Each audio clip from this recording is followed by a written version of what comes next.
You're listening to the Psych Central podcast, where guest experts in the field of psychology and mental health share thought-provoking information using plain, everyday language. Here's your host, Gabe Howard. Welcome to this week's episode of the Psych Central podcast. Calling into the show today, we have Michelle E. Dickinson. She is a passionate mental health advocate, a TED speaker, and the author of the memoir, Breaking Into My Life. Her memoir offers a rare glimpse into a young girl's experience living with and loving her bipolar mother. Michelle, welcome to the show. Thank you so much for having me, Gabe. I'm excited to be here with you. Well, we are really glad to have you. One of the things that you talked about was that you have experienced the trifecta of mental illness. Can you explain what that means? Absolutely.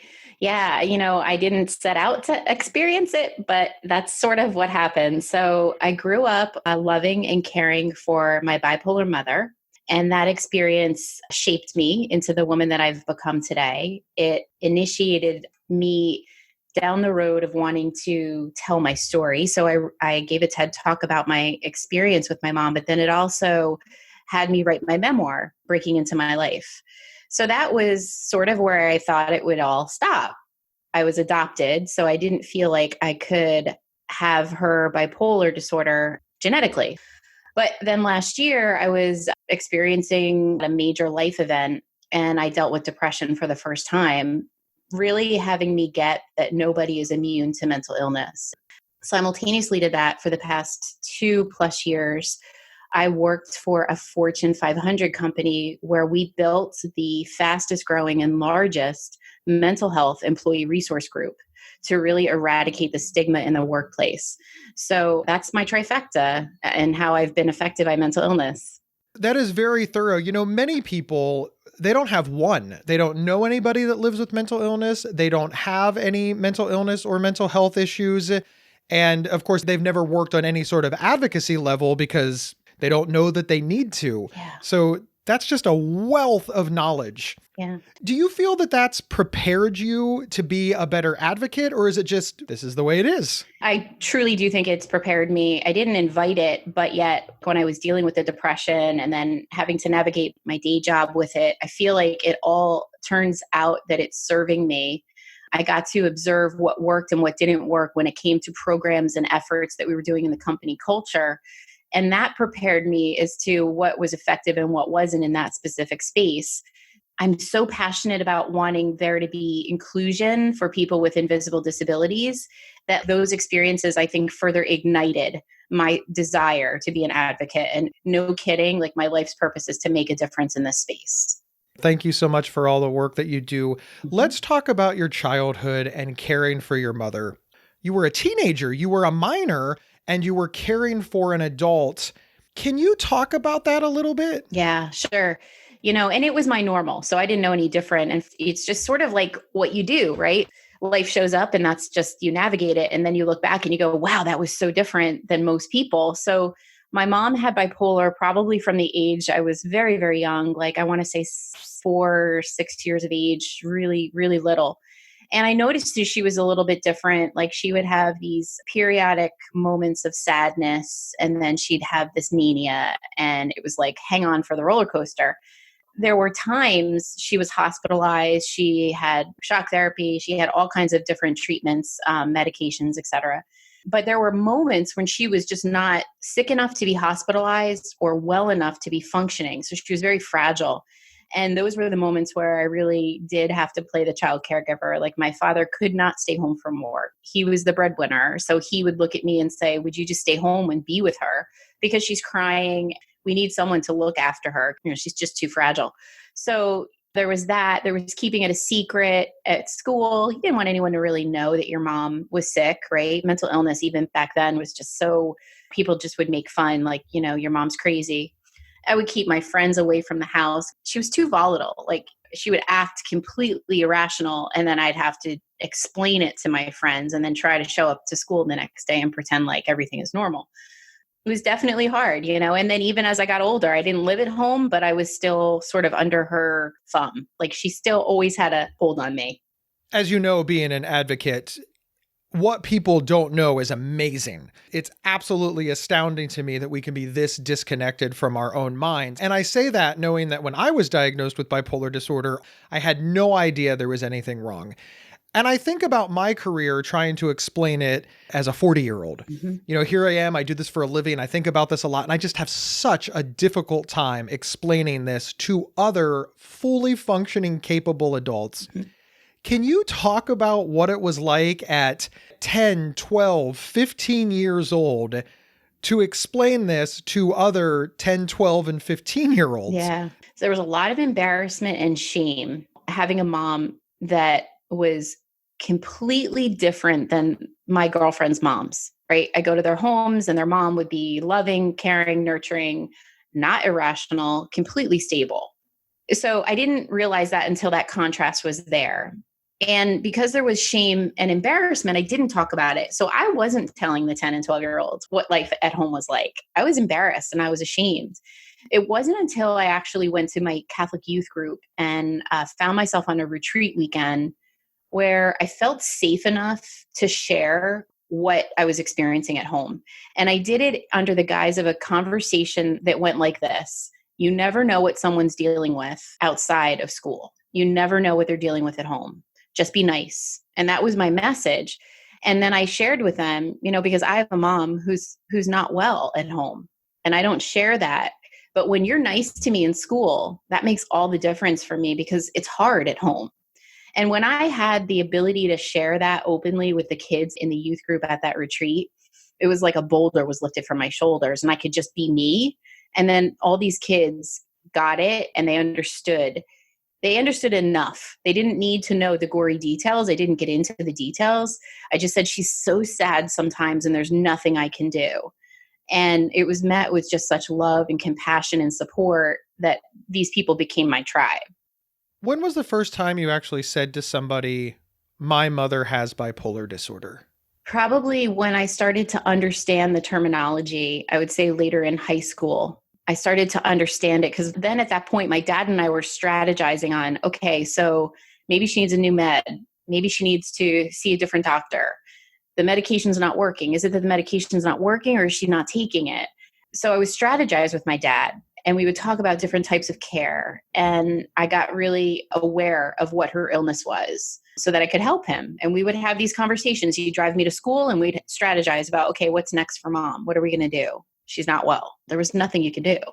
You said that there was nothing that you could do. What were your attempts and how did your mother respond to them? As a little girl, I thought that I actually had the ability to impact my mother's mood.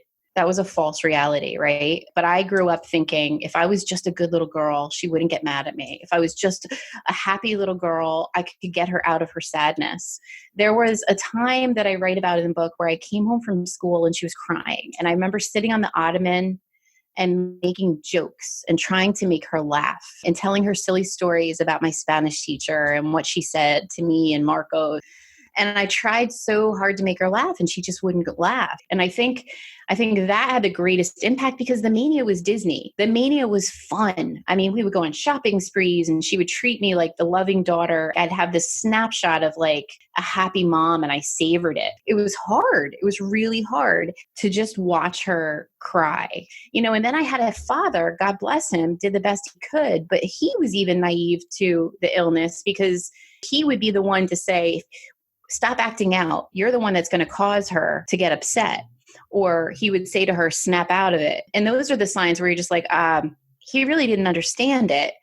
So that fed into my belief that my behavior and how I interacted with her could affect her mood and I could actually improve her illness, which was really a hard pill to deal with because that created a codependent person. It created someone who never spoke their truth. It created someone who put the needs of other people first always.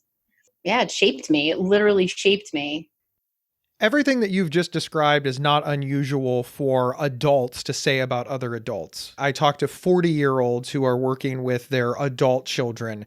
I talk to siblings who are, in their 30s, 40s, 50s, and they describe it exactly the same way that you did But of course, you had the added wrinkle of also being a teenager. Yeah. And also, Michelle, not to age you, I don't want to call out anybody's age, but you grew up before the internet. Yeah. So you couldn't just Google this. You and your No. dad couldn't sit down on a computer and find out how other families were handling it. You couldn't email an article to somebody and say, look, I can't explain bipolar disorder, but I read this account online and this is really what my family is going to. None of that existed. Yeah. So you were not only a teenager who was already in your own bubble, you were a teenager dealing with mental illness in your own bubble. Yeah. How did your dad respond to you? Because it sounds like if you were your mom's caregiver and you and your dad were sort of partnering on how to best handle your mom, was your father doing any parenting? How did that feel? My dad's focus was, let me just provide, let me just work hard, let me make sure that she's got the healthcare she needs. Let me create a vacation to take her away from her life for a minute because I know that's going to make her happy. He left her to really discipline and take care of me. Unless things got really upsetting for her, he wouldn't really interject. It's very easy to say, oh, well, what did your dad do? What did your dad not do? I look at my dad now with a whole level of compassion because my dad grew up with an alcoholic mother. He had a really rough childhood. And so then he marries a woman who's bipolar. And then he just keeps his head down and just works hard and just tries to provide and take care of. And then he's got the task of taking her to a mental institution when she gets so bad. As I was really unpacking my childhood, my heart really went out to him for what he did do instead of what he didn't do. I think it's very easy to point fingers and say, he could have done a better job. He could have helped raise me better. He could have reassured me and given me the things that my mother didn't. But he was doing the best he could. And I have a lot of compassion, respect, and love for what he did do. This illness is so massive. It's so misunderstood. It takes years to get under control. And people who have absolutely no knowledge, resources, or skill set, they have no preparation for this, are on the front lines of preparing for it.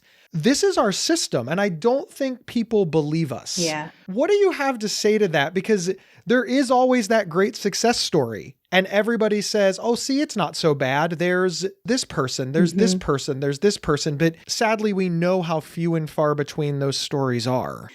For me, I came out the other side okay, right? To your point, I came out okay. And people say to me, oh my gosh, you're okay. You actually are a contributing member of society, given what you've been through.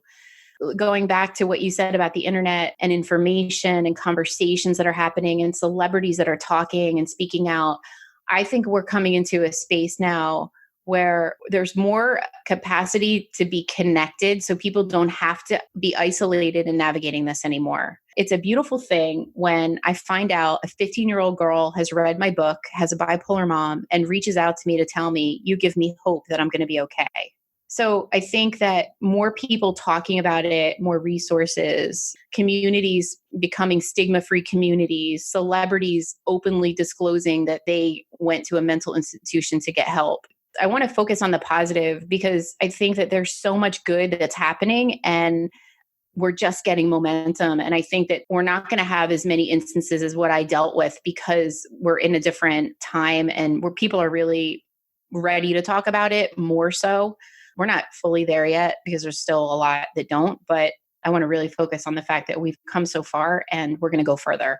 I love your message of positivity and hope because in some moments, hope might be the only thing that somebody has, and that can very much get you to step one. We'll be right back after these messages. Hey folks, Gabe here. I host another podcast for Psych Central. It's called Not Crazy. He hosts Not Crazy with me, Jackie Zimmerman, and it's all about navigating our lives with mental illness and mental health concerns. Listen now at psychcentral.com/notcrazy. Or on your favorite podcast player. This episode is sponsored by BetterHelp.com. Secure, convenient, and affordable online counseling. All counselors are licensed, accredited professionals. Anything you share is confidential. Schedule secure video or phone sessions, plus chat and text with your therapist whenever you feel it's needed. A month of online therapy often costs less than a single traditional face-to-face session. Go to BetterHelp.com/PsychCentral and experience 7 days of free therapy to see if online counseling is right for you. BetterHelp.com/PsychCentral. We're back discussing her memoir, Breaking Into My Life, with author Michelle E. Dickinson. Eventually you became an adult. You were no longer a child caregiver. You left the house. What's happening with your mom and your dad now?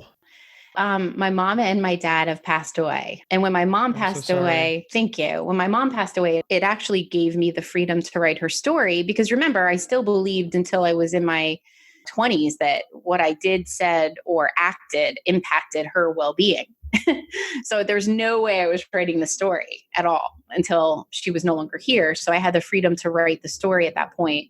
It's not without impact the experience growing up with my mom. You know, I've been married. I've found myself in codependent situations. I've found myself muted where I just didn't feel comfortable raising my voice and asking for what I wanted. I'm still in therapy, the impact of some of the abusive situations and the limiting beliefs. And I'm trying to embark on this entrepreneur world. And I have the voices in my head of my mother telling me, you know, who do you think you are that you can do this? So I'm still trying to navigate all this as an adult and make a difference. And that's where my heart is. So at the top of the show, you said you understood the trifecta of mental health. One of those was being diagnosed with depression on your own. Did you understand more of what your mother was going through or where she was coming from by being diagnosed with depression? And can you talk about that a little bit? I think the hopelessness, like my mom's hopelessness, I never understood because I'd be like, God, it's such a beautiful day. The sky is blue. What a gorgeous day we have in front of us, right? Until I dealt with depression and it was hard to get out of bed. And it was a beautiful day outside. And yet I couldn't see the beauty in the day. So I think when I finally experienced that, and then I wasn't motivated and I wasn't focused and I was constantly worrying and I was just not in a good space. I started to really get, you can't tell a depressed person to snap out of it. You can't tell a depressed person all the things that they should be grateful for and how beautiful the day is.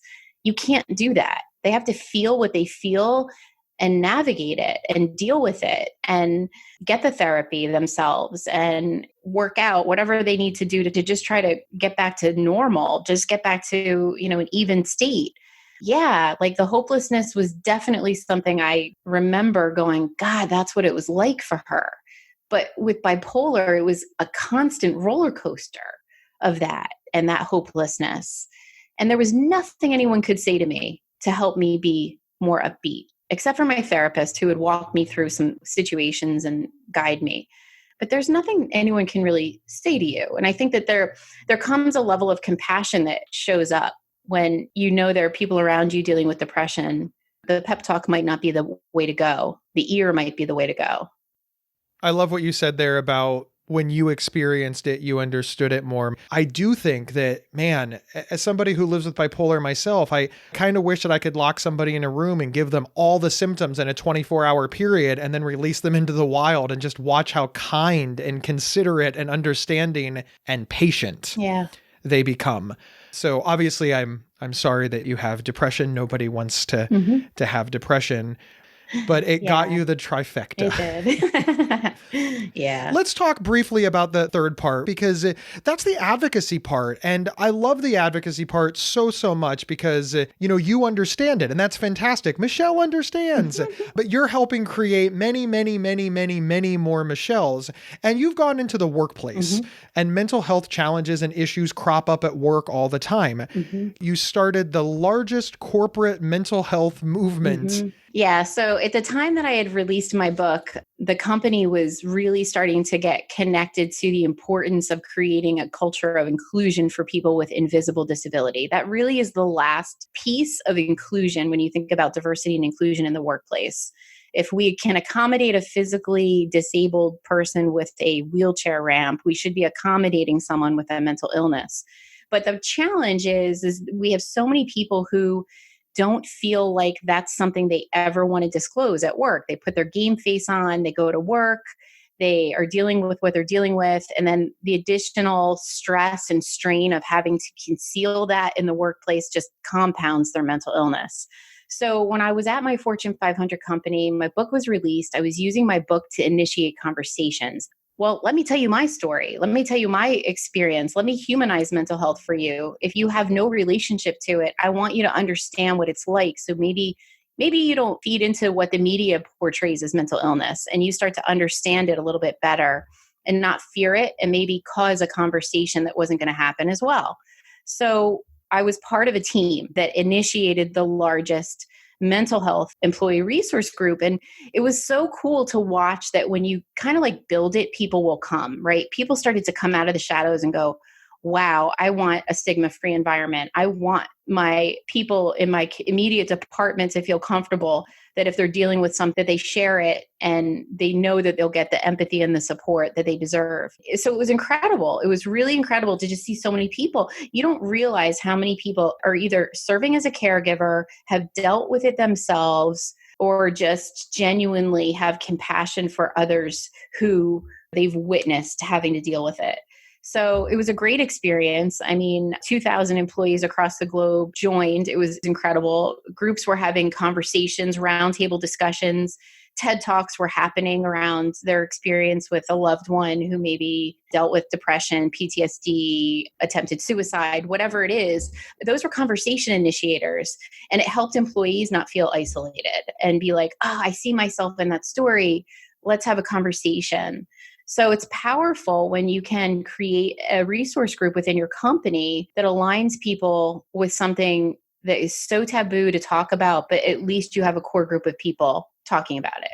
And once people talk about it, as you pointed out, they get the correct information, they feel connected, and they feel a lot more empowered. And obviously, if you feel alone and isolated and you don't get the help that you need, you miss more work. Yeah. If you miss more work, this is not only a problem for you as the employee, but it's also a problem for the employer. Yep. They hired you for a reason. So I'm desperately avoiding jumping up on a soapbox, but I wish that employers and employees understood that they have a symbiotic relationship, Absolutely. right? If the employees are calling in sick because of mental health issues, the employer is not getting their needs met. And obviously the employee is also not being paid. They risk their health insurance, et cetera, which of course they're not going to get well from whatever mental health and or mental illness issue that they have. So working together to resolve these issues really does make life better for the entire company on all sides. Aside from it being the right thing to do for employers to care about mental health, mental disorders are the single most expensive category of health costs for many employers across all industries and sizes. $17 billion is lost annually in productivity in the US because of unaddressed mental health concerns.